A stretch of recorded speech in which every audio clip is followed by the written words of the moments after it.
Hi and welcome back to another look behind the scenes of the development of Operation Flashpoint Dragon Rising. Today we're going to be looking at, or rather listening to, audio.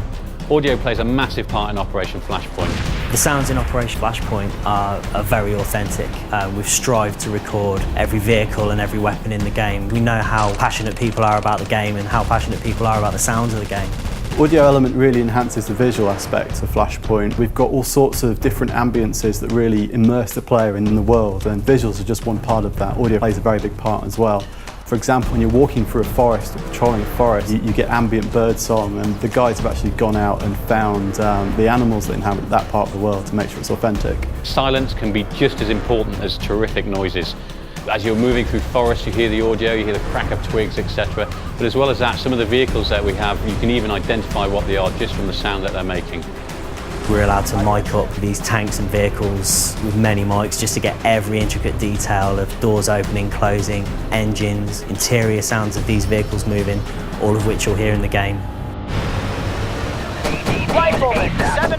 We use audio as a tool in Flashpoint. It lets you know that you're under fire. It lets you know where the fire's coming from. Audio plays a vital role within every mission in Operation Flashpoint. It's really important to dictate the mood of what's going on, whether you're hearing very long distance gunfire and combat to know where a particularly large engagement's happening, or whether you're using it to cue in where the enemy are located for Spec Ops missions. Artillery is one area where the audio really helps the visual aspect of the game. When artillery shells land across the valley, you actually get the sound delay. So you'll see the flash, you'll see the explosion, and then we model the speed of sound, so the actual shockwave and shake as the bass kind of hits you from the explosion.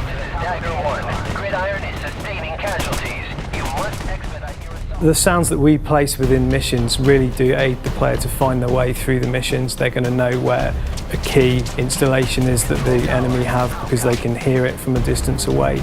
They're going to know where quiet areas are away from forces because they can hear crickets chirping. In Flashpoint we use audio to really enhance the immersion the player gets from being in certain situations. So when they enter a building, gunshots feel louder, explosions sound more muffled if they're happening outside.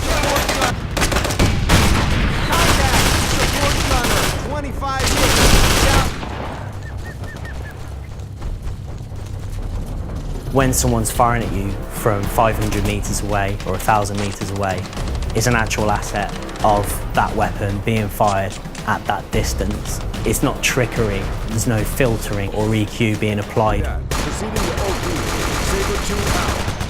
We went to the Marines Production Assistance Office specifically to make sure that what we had matched Marine procedures and Marine conduct, so that we had a very genuine feel of how Marines actually talk. We have different stress states for your squad speech. So, for example, if you're under fire, your squad will use a loud, clear voice to project their orders. If you're in the stealth mode, your guys will be whispering, and it'll be a forced whisper.